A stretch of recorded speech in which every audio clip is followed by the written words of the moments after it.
আসসালামু আলাইকুম। নতুন আরেকটি পিঠার রেসিপি নিয়ে হাজির হয়ে গেলাম। এটি একটি ভিন্ন ধরনের পিঠা, আশা করছি সবার ভালো লাগবে। এটা পূর্বে যে মরক্কোর বাগরির বানিয়েছিলাম সেটারই রিলেটেড কিছু পিঠা। অনেকেই আছে দুধ চিতই পছন্দ করেন, কিন্তু আমাদের ট্রেডিশনাল যে দুধ চিতই এটা আছে সেটা অনেকেই বানাতে পারেন না, বা বানাতে গেলে ভেঙে যায় অথবা শক্ত হয়ে যায়, বিভিন্ন সমস্যা হয়ে থাকে। এছাড়া স্বাস্থ্যও কিন্তু ইম্পর্টেন্ট একটা জিনিস। এটা বানাতে মাথায় কোনো কিছু দরকার নেই, হাতের কাছে যদি কিছু উপকরণ থাকে সেটা দিয়ে আমরা বানিয়ে নিতে পারি।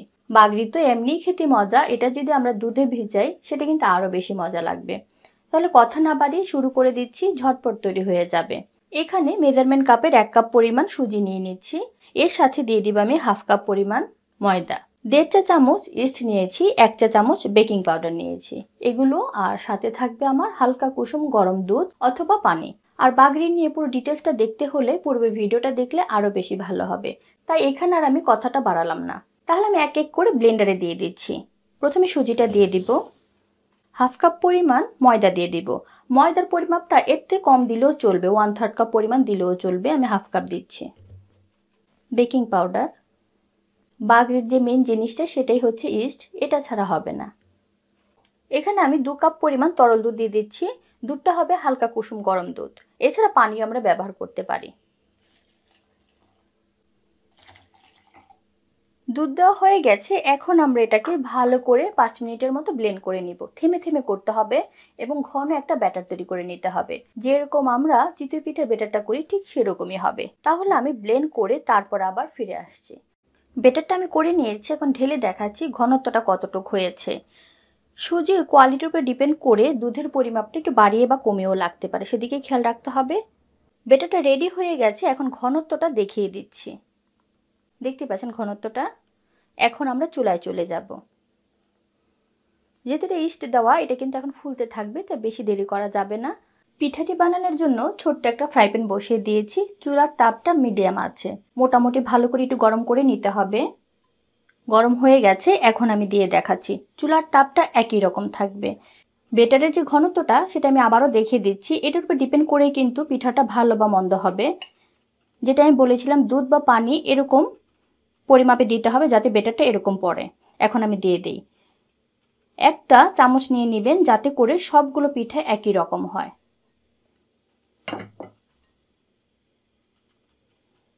চুলার তাপটা তো মিডিয়াম আছে, এখন এটা ঢাকনা দেওয়ার দরকার নেই। এখন দেখতেই পারবেন কত সুন্দর করে পিঠাটা ছিদ্র ছিদ্র হয়ে যাচ্ছে।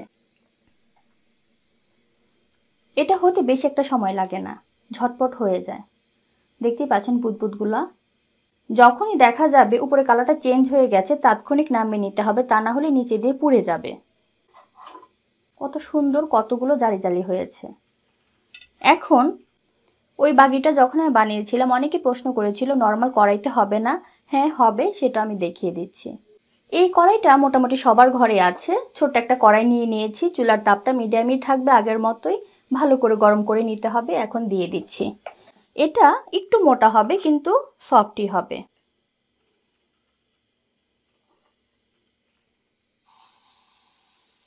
ইচ্ছে করলে যেহেতু এটা মোটা ঢাকনা দিয়েও দিতে পারেন, তাহলে তাড়াতাড়ি হবে, তা না হলে এভাবেও হয়ে যাবে।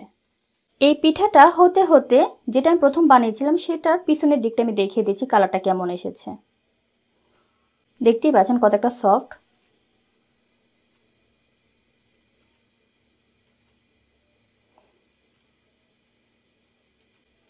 এটা কিন্তু হয়ে যাচ্ছে। এই পিঠাটাও হয়ে গেছে, এখন আমি নামিয়ে নিচ্ছি। এটার জন্য কিন্তু তেল তেলে কড়াই লাগবে, তা না হলে কিন্তু উঠতে যাবে না। দেখতেই পাচ্ছেন কত সুন্দর হয়েছে। তাহলে এভাবে করে আমি সবগুলো পিঠা বানিয়ে নিচ্ছি। এখন আপনাদের খুশি, এই কড়াইতে বানাবেন নাকি ফ্রাই প্যানে বানাবেন।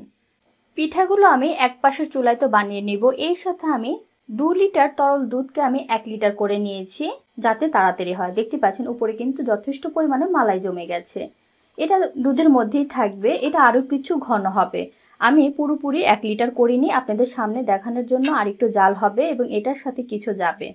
ভালো করে দাঁড়িয়ে থেকে নাড়ার উপরে রেখে যদি আমরা ঘন করি তাহলে ভালো হবে।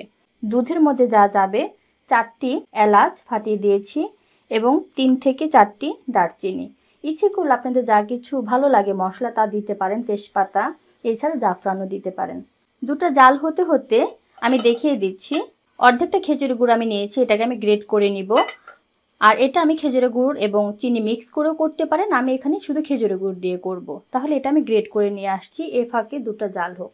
দুধটা আমি পুরোপুরি ঘন করে নিয়েছি, অনেকখানি কমিয়ে নিয়েছি। দেখতেই পাচ্ছেন কালারটা কিন্তু অনেকখানি চেঞ্জ হয়ে গেছে।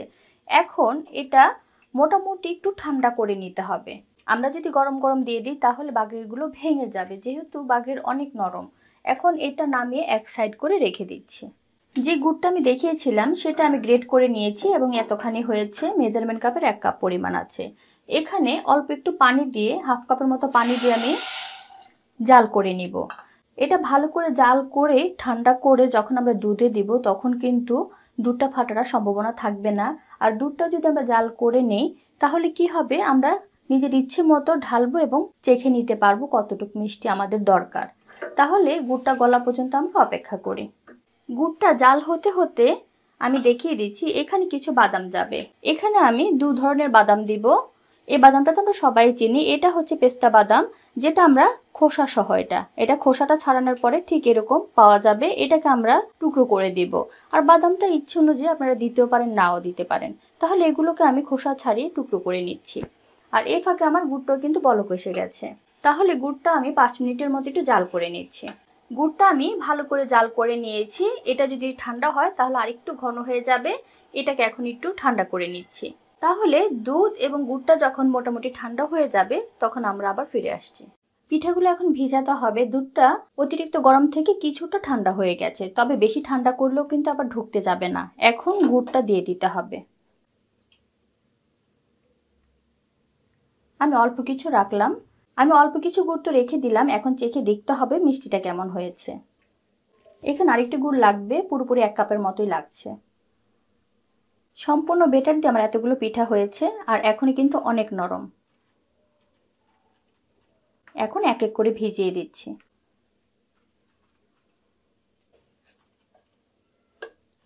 পিঠাগুলো আমি দিয়ে দিয়েছি, আর উপরে কিন্তু দেখতেই পাচ্ছেন মালাইটা দেখা যাচ্ছে। এখন বাদামগুলো দিয়ে দিব। একটু চেপে চেপে দিতে হবে।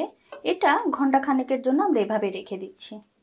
পিঠাটা ভালো করে ভিজে গেছে, 1 ঘন্টা হয়ে গেছে। এখন আমি দেখিয়ে দিচ্ছি কেমন হয়েছে।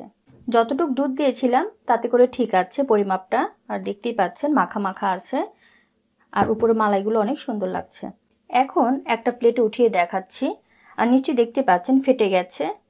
যেহেতু ছিদ্র ছিদ্র আছে, এটা দেখানোর কোনো প্রয়োজন নেই ভিতরে রসটা ঢুকেছে কিনা, এটা নিশ্চয়ই দেখে বুঝতে পারবেন। সবগুলো পিঠা ধরা মাত্রই কিন্তু ভেঙে যাবে, সাবধানে উঠাতে হবে এবং সাবধানে পরিবেশন করতে হবে। এটা যদি প্রথম বানিয়ে কাউকে দেন তাহলে বুঝতেই পারবে না এটা সুজি দিয়ে বানানো। তাহলে দেখলেন তো কি সহজভাবে যারা চিতই পিঠা বানাতে না পারেন তারাও কিন্তু এই পিঠাটা বানাতে পারবেন। তাহলে দর্শক, এই ছিল আজকে আমার খুবই সহজভাবে সুজির দুধ চিতই পিঠা। ভালো লাগলে অবশ্যই একটা লাইক দিবেন, শেয়ার করবেন এবং আমার চ্যানেলকে সাবস্ক্রাইব করবেন। সবাই ভালো থাকবেন। আল্লাহ হাফেজ।